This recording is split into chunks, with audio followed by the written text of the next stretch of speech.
الله وبركاته من امام مسرح الهناجر بدار الاوبرا مع مهرجان فتافيت السكر. استاذ احمد الشاعر الكبير الاستاذ احمد مرسي والشاعره الكبيره الاستاذه هدى عمار. معنا النهارده الطفله الجميله ساجده ساجده محمد هتقدم استعراض فرعوني فرعوني عن المتحف المصري. نتعرف بيك يا ساجده.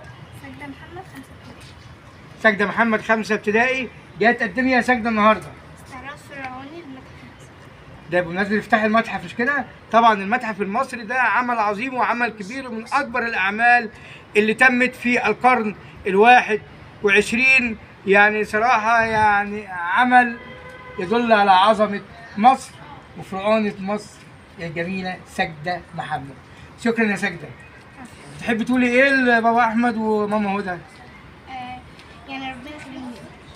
شكرا جزيلا لساجده. كان معكم دكتور مجدي الناظر، جريد بوابه عاجل مصر وراديو صوت الجيل. شكرا جزيلا لحضرتك.